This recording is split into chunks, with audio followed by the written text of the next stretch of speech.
আসসালামু আলাইকুম, welcome to my channel. আশা করি সবাই অনেক অনেক ভালো আছেন।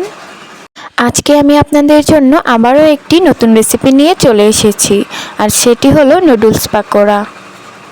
নুডলস পাকোড়া তৈরি করা খুবই সহজ। ঘরে থাকা কয়েকটি উপকরণ দিয়েই আপনারা এই পাকোড়াটি তৈরি করে নিতে পারেন। তো চলুন মূল রেসিপিতে চলে যাই। প্রথমেই আমি নুডলসগুলোকে সেদ্ধ করে নেব। এর জন্য আমি পরিমাণ মতো পানির মধ্যে 2 প্যাকেট নুডলস দিয়ে দিচ্ছি। এবার এগুলোকে ভালো করে সেদ্ধ করে নিব। অনেক বেশি সেদ্ধ করবেন না, এই পর্যায়ে আসলে নামিয়ে নেবেন। নুডলসগুলোকে আমি ঠান্ডা পানি দিয়ে ভালো করে ধুয়ে নিয়েছি।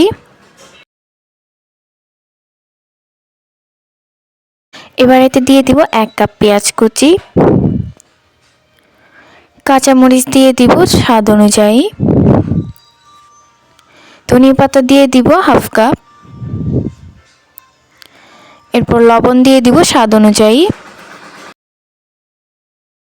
ধনিয়ার গুঁড়ো 1 চা চামচ, 1 চা চামচ জিরার গুঁড়ো, গরম মশলার গুঁড়ো দিয়ে দিব 1 চা চামচ, লাল মরিচের গুঁড়ো দিয়ে দিব 1 চা চামচ, তবে আপনারা ঝালটা স্বাদ অনুযায়ী ব্যবহার করবেন, হাফ চা চামচ হলুদ গুঁড়ো। এবার একটা ডিম দিয়ে সব উপকরণগুলোকে ভালো করে মিশিয়ে নিব।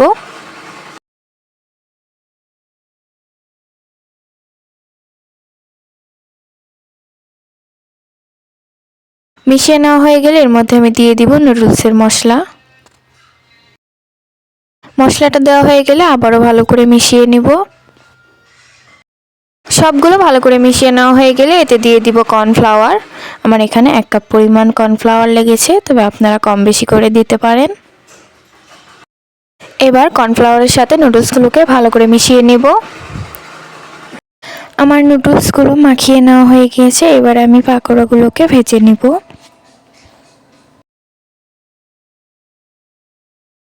পাকোড়াগুলো ভাজার জন্য কড়াইতে পরিমাণ মতো তেল গরম করে নিয়েছি। এবার এতে এক এক করে সবগুলো পাকোড়া আমি দিয়ে দিব। পাকোড়াগুলো দেওয়া হয়ে গেলে এগুলোকে আমি উল্টে পাল্টে ভেজে নিব ভালো করে। পাকোড়াগুলোকে ধীরে ধীরে ভাজতে হবে, তা না হলে কিন্তু পাকোড়াগুলোর মাঝখানে কাঁচা থেকে যাবে।